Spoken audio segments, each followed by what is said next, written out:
Rabbi Dr. Norman Lamm has been a real hero of mine since I was a little boy.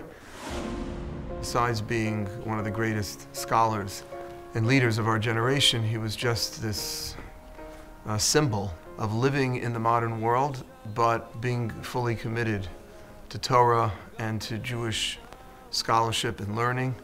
Norman Lamm is first and foremost a wonderful man of integrity, of goodness, of passion, of intellect. When I think about Dr. Lamm and his contribution to the Jewish people, I think about him as a very significant pulpit rabbi for a number of years in Springfield. He became the rabbi at the Jewish Center for many years. He was a member of the faculty and, in fact, the rabbi of Camp Morasha. I studied at yeshiva, received my major education there.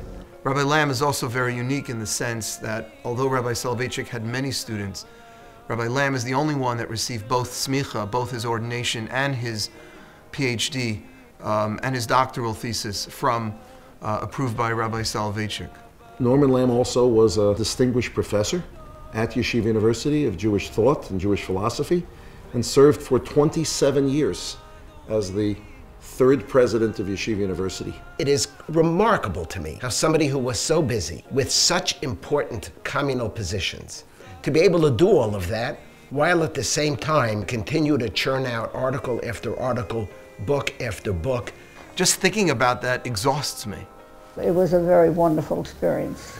I would not have exchanged it for any other kind of existence. It was something worth devoting your life to.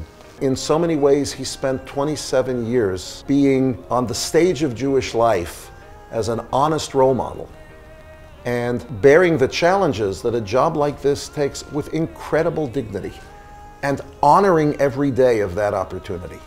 In my capacity as president of yeshiva, I naturally came into contact with people in the field. When you're a public figure, that's what happens. You meet all kinds of remarkable people. We had Abba Even, we met with Gorbachev, Golda Meir was at Yeshiva University, and that was a highlight of our lives. I never grew up with the sense that we were Rabbi Lamm's grandkids. We were just regular grandkids, and that was part of the beauty of it. Without further ado, Mori Zakeni Harav, Rabbi Dr. Norman Lamm. He never let his duties to the Jewish people encroach on his grandfatherly duties, and that was what made him special, and what makes him special. My grandson. One of the great achievements of Dr. Lamm was to celebrate, to trumpet the concept of Torah Umada. What Rabbi Lamm has taught through Torah Umada is the coexistence of the best of the Western secular world with Torah.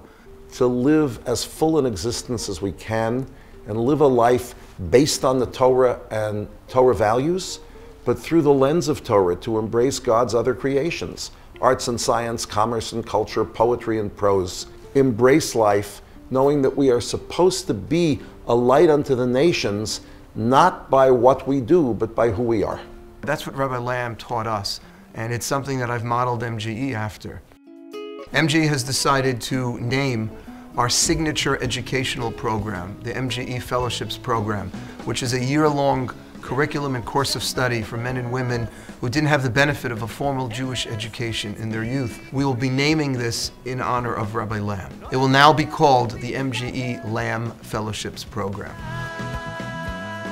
MJE represents the highest level of sophistication in bringing the message of modern orthodoxy with its nuances, complexities, and depth to the world at large. Dr. Lamm represents in an incredible lifetime the values of MJE. I was born with a purpose, and that purpose is expressed very nicely by what MJE stands for. The truth is there are many very fine organizations, but this caught Dr. Lamm's imagination. I see that what they're doing is important. Their contribution to Yiddishkeit, to Judaism, is second to none. When I found out that MJE was going to rename its fellowship after my grandfather, I was so touched because MJE stands for everything that my grandfather deeply, deeply believes in at his core. And so I can't think of a better tribute to my grandfather than for them to rename their fellowship after them. It's an honor for us at MJE to be able to link what we are teaching our students with this great scholar and leader of our generation.